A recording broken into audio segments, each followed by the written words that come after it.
যদি ইনজিল কিতাব না জ্বলে তাহলে বুঝবো ইনজিল কিতাব সত্য, খ্রিস্টান ধর্ম সত্য। আর যদি কোরআন না জ্বলে তাহলে বুঝবো কোরআন সত্য, ইসলাম ধর্ম সত্য। শাহ আব্দুল আজিজ মুহাদ্দিসে দেহলভী রহমাতুল্লাহি আলাইহি তিনি বলতেছেন, তোমার চ্যালেঞ্জ আমি গ্রহণ করলাম। আল্লাহু আকবার, জোরে বলেন। তিনি বলতেছেন, আমি তোমার চ্যালেঞ্জ গ্রহণ করলাম। কোন তারিখে চ্যালেঞ্জ নিবা? এত তারিখে, সময় কখন? কয় সকাল 10টায়। কোথায়? কয় ওই যে ঐতিহাসিক মাঠ। শাহ আব্দুল আজিজ মুহাদ্দিসে দেহলভী রহমাতুল্লাহি আলাইহি বলেন, মাইকিং করে এলাকার সব মানুষকে জানায় দাও ওই তারিখে সকাল 10টায় যেন সবাই মাঠে থাকে। এলান করা মাত্রই ওই তারিখ সকাল 10টায় হাজার হাজার মানুষ মাঠ ভরে গেছে দেখার জন্য। খ্রিস্টানরাও আইছে, অমুসলিমরাও আইছে।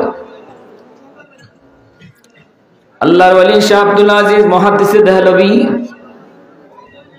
তিনি মাইকটা হাতে নিয়ে বলতেছেন, মানুষেরা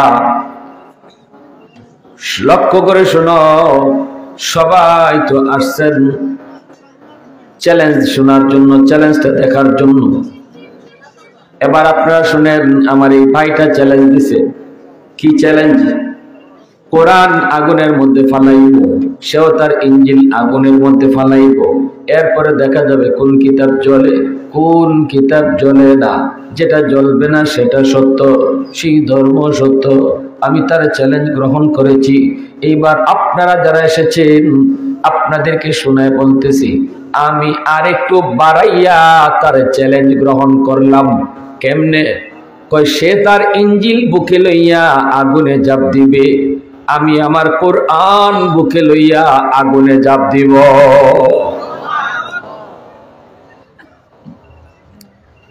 খ্রিস্টান পণ্ডিতের পেট খারাপ হয়ে গেছে।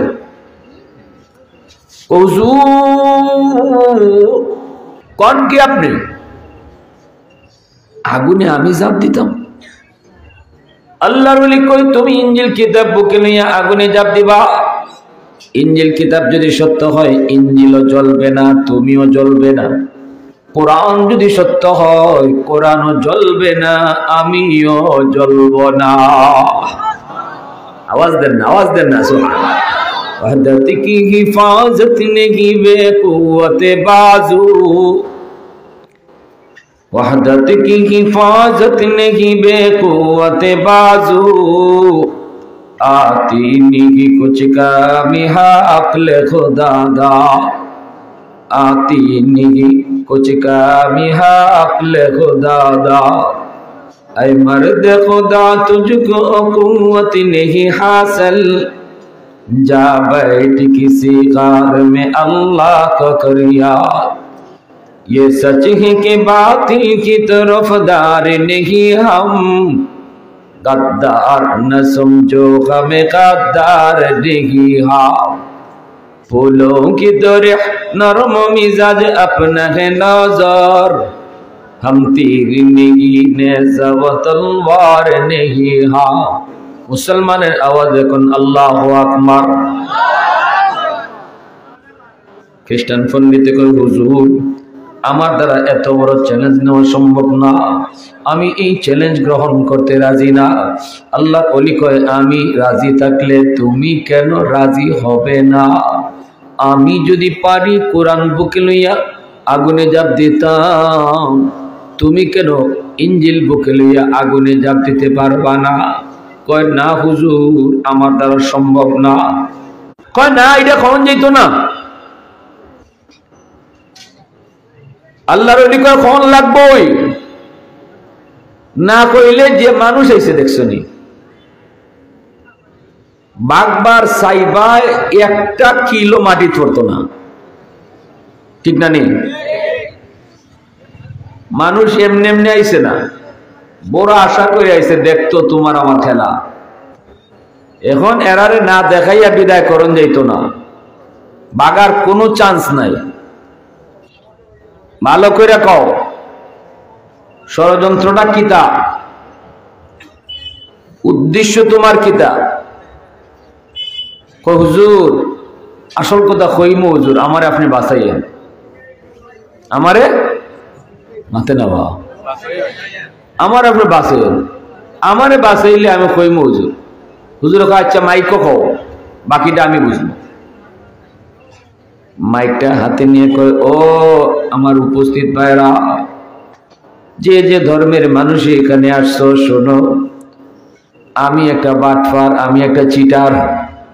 নিজেই নিজের কয় আমি ইঞ্জিল কিতাব হাতের মধ্যে নিয়ে আইছি, এই ইঞ্জিলটারে কেমিক্যাল মাখায় আনছি, মেডিসিন মাখায় আনছি। মেডিসিন এটা এমন এক মেডিসিন, এই মেডিসিন কোন বস্তুর মধ্যে লাগাইয়া দিলে, মাখায়া দিলে মেডিসিনের কারণে আগুনে জ্বালায় না। আমার হাতের ইঞ্জিল মেডিসিন মাখানো, এজন্য ইঞ্জিল কিতাব যদি আগুনের মধ্যে ফালাই, কিতাবটারে আগুন জ্বালাবে না। এটা কিতাবের কোনো কেরামতি না, এটা মেডিসিনের কেরামতি, ঠিক না? কিন্তু আমার বডিতে কোনো মেডিসিন মাখাইছি না, কারণ আমি তো জানি না আমার নিজেরও আগুনও জাপ দেওয়ান লাগতে পারে, ঠিক না? হুজুর যে আমার এমন ফেসে ফালাইব বুঝি নাই, বুঝি নাই, বুঝলে বডি তো কিছু মাখাইলাম নে, ঠিক না? নি এখন যদি আমি ইঞ্জিল লইয়া আগুনে জাপ দেই, ইঞ্জিল কিতাব ঠিকই জ্বলতো না, কিন্তু আগুনে আমারে খবর করে ছাড়ব, আমারে আগুন ছাড়তো না, আমারে জ্বালায় পড়ে ছাই করে দিব, কারণ আমার বডিতে মেডিসিন নাই। আমি একটা বাটপার, ইসলাম ধর্ম সত্য, হুজুর সত্য, কোরআন সত্য, আমি মিথ্যা। এই কথা কওয়ার পরে 20,000 খ্রিস্টান যুবক মুহূর্তের মধ্যে কালেমা পড়ে মুসলমান হয়ে যায়। তাহলে আল্লাহর কোরআনের পাওয়ার আছে না নাই? এবার মুসলমানেরা কয়, হুজুর আপনি এটা কেমন শর্ত লাগাইলেন? যদি এই বেঈমানের বাচ্চায় আপনার কথা মানি লাইতো, যদি আপনার কথা মানি লাইতো, বলে হ ঠিক আছে, আপনিও আগুনে জাপ দেন, আমিও আগুনে জাপ দিব, এরে আগুনে পুরাইয়া ছাই ছাই করলো, আমাদের কিছু আয়ার যায় না। কিন্তু যদি আপনার কোনো ক্ষতি হইতো, যদি আপনার কথা মানি লাইতো আর আপনিও আগুনে জাপ দিতেন, আপনার যদি আগুনে আপনারে ফুরাইয়া ছাই করে দিত, হুজুর আমরা আপনারে আর ফাইলাম নে কর্তিকা, হুজুর আমাদের তো বহুত বড় লস হয়ে যাইত, আমাদের কলিজা এখনো কাঁপতাছে। যখন আপনি এই শর্ত লাগাইছেন, তখন আমরার ওই কলিজা কাঁপা শুরু হয়েছে, ঠিক না? নেই হ্যাঁ, আমরাই ভয় করছি, আল্লাহ রে ইয়া যদি মান্য লাই, তখন আল্লাহ কি হইব? কিন্তু হুজুর আগুনে পড়বো, আগুনে পড়লে যদি হুজুর আগুনে জ্বালায়, হুজুর আপনি এটা কিতা কই না, আপনি হুশ আসেননি, আপনি যে একটা কথা কইছেন, যদি এ মান্য লাই তো কি তুইল না? আল্লাহর ওলি কয়, ও মুসলমানেরা শোনো, তোমরা মনে করেছো আমি যদি আগুনে জাপ দিতাম আগুন আমারে জ্বালায় ফেলতো, তোমরা এটাই মনে মনে ভাবতেছো?